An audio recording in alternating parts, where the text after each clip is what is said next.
نفسك على آثارهم إن لم يؤمنوا بهذا الحديث اسفا. بس اگر یہ لوگ اس بات پر ایمان نہ لائیں تو کیا آپ ان کے پیچھے اس رنج میں اپنی جان ہلاک کر ڈالیں گے؟ کبھی میں نے یہ جملہ اپنے آپ سے کہا، کیا ہم بھی دوسروں کی ہدایت کے لیے تڑپتے ہیں؟ کیا ہمیں دوسروں کے ایمان کی حفاظت کا غم ہے؟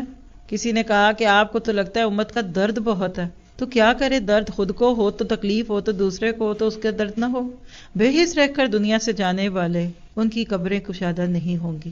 جب آپ کے ایمان کی حفاظت ہو جاتی ہے، جب آپ کو اپنا ایمان بڑھتا ہوا دکھتا ہے نا، پھر آپ دوسروں کو بھی غلط کام کرنا نہیں دیکھ سکتے.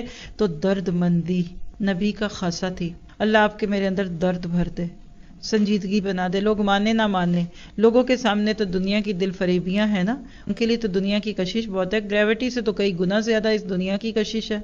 لہٰذا ایسے لوگ نہیں سنتے تو داعی دین تڑپ کے پکارتا ہے، محبت سے بلاتا ہے. کبھی اس کا سوز بولتا ہے، کبھی اس کا درد بولتا ہے، کبھی اس کا گداز بولتا ہے، کبھی اس کا علم بولتا ہے، کبھی اس کی سچائی بولتی ہے، کبھی اس کی بے قراریاں بولتی ہیں، کبھی اس کے اندر ایک آگ جو لگی ہوتی ہے اس کی حدت محسوس ہوتی ہے، کبھی اس کے اندر کا ایک لطیف انسان بولتا ہے، اور شاید کسی پہ کوئی گولی کام کر جائے. ہر ممکن طریقے سے لوگوں کو اللہ سے جوڑیے. کوئی کھانے کے لیے آتا ہے، کھانے کھلا دیجیے. کوئی اچھے کپڑوں کے لیے آتا ہے، اس کو اچھے کپڑے پہنا دیجیے، اس کو اچھی جگہ دکھا دے. کوئی اچھی کرسی پہ بیٹھنے آتا ہے، اچھی کرسی رکھ دیجیے. کسی کو بلب اچھے لگتے ہیں، اس کو بلا دیں. کسی کو مسجد نہیں اچھی لگتی، اس کو شادی ہال میں بلا لیں.